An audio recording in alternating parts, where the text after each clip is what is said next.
Iblis volunteered that if he can come with the angels to kill these corrupted jinns on the earth, and Allah Azza wa Jal gave him permission.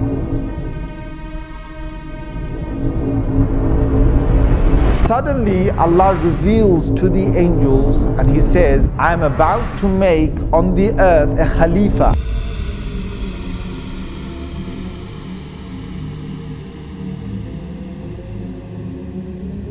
Now Iblis is a creation of God. Iblis is a creation of God. Iblis is a jinn. Iblis is, he's made of fire, which the Quran talks again in several places that he's made of fire. But where did Iblis come from? And were there the likes of Iblis before? So the Mufassirun have commented. Again, this is based on those narrations that I talked about earlier.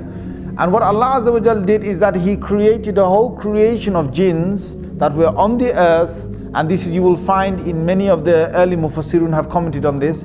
He created them on the earth and they had got taklif. Now what is taklif? Taklif is that God's now given them a responsibility to recognize Him.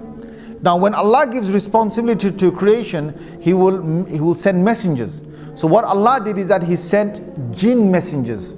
So before there was human messengers, before Adam alayhi salam, who was the first human messenger, there were many jinn messengers that Allah Azza wa Jal sent to them.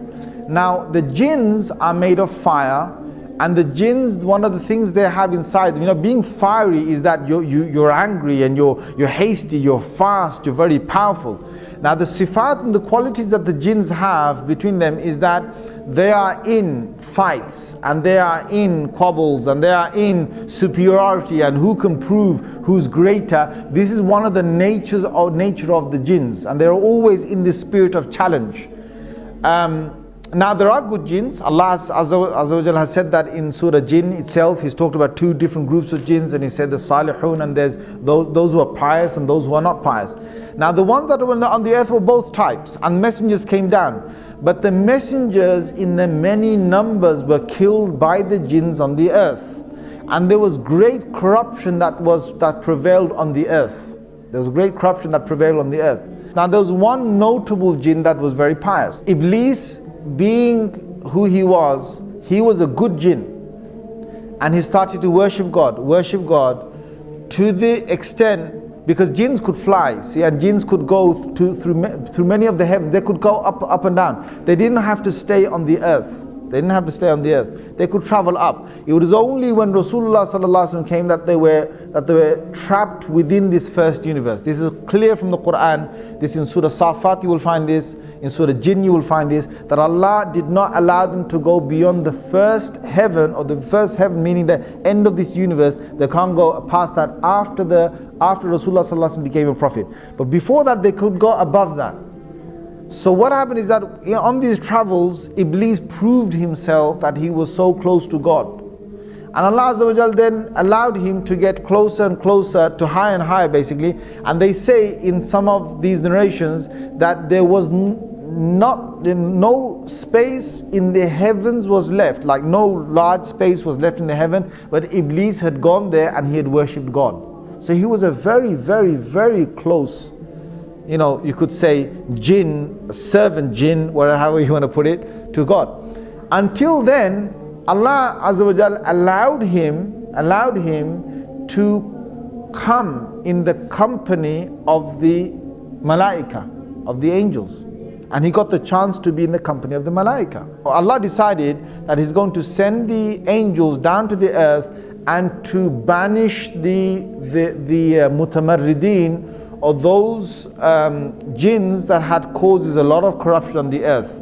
So this group was going to come down and they're going to kill many of these jinns that were just out of control. Iblis volunteered that if he can come with the angels to kill these corrupted jinns on the earth, and Allah Azza wa Jal gave him permission. So he came and they killed a lot of these jinns. They left only a few on the earth, and from these few again the progeny of the jinns would start.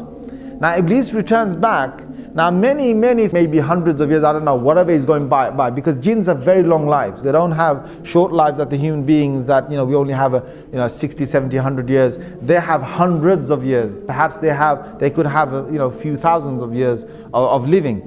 Now you've got Iblis that has gone down there, that has banished these jinns, most of them who are corrupted on the earth, and is returned back with the angels. Now he was with the angels, but Allah makes it very clear that he was not from the malaika, he was from the jinn. Now why Allah makes that clear is because we understand that no malak or no angel can ever disobey Allah Azza wa Jal. Allah's made it in their nature not to disobey Allah, but a jinn can. So the biblical sources, they've now faltered again. They call it a fallen angel.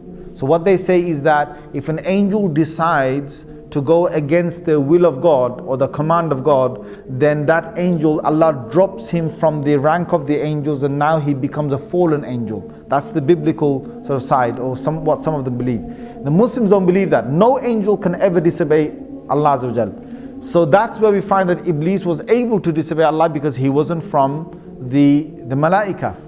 Now there's one thing here. Why is it that Iblis is now going to disobey God? Now you've got to understand the whole thing behind the creation of Adam alayhi salam. Suddenly Allah reveals to the angels and he says, I am about to make on the earth a Khalifa, or someone who will take command, second in charge, or someone who will rule again, reign after the last reigning. I'm about to make a Khalifa on the earth. Now when Allah said that, Iblis got really happy, right? He must have got really happy. And you know why? Because Iblis knows that the angels are not the ones who are going to rule the earth. If there's anyone, there's going to be the creation from the jinns. Allah's going to now make a Khalifa perhaps from the jinns. But Allah's decision wasn't that He's going to make a Khalifa or a vicegerent from the jinns. His decision now was that He's going to create this new creation. Now this shocked Iblis, because all these years that Iblis had worshipped Allah and had been so good was because he wanted power, he wanted prestige, he wanted to be in charge of the earth, he wanted to be, come back on the earth, and he's going to be sent perhaps as a messenger, or he's going to be sent with a new command of God on the earth, or he's going to be in charge of the jinns on the earth. There's something beautiful that's going to come for Iblis, something that he had a big glimmer and a big hope in, and all that was getting crushed now with this new creation. Now who is this new creation? الشوق يضرب بين مأساة وحنيني قلتها والله شاهد بإن في حبك أجاهد أدعي المولى بتكلف إن في حبك أجاهد.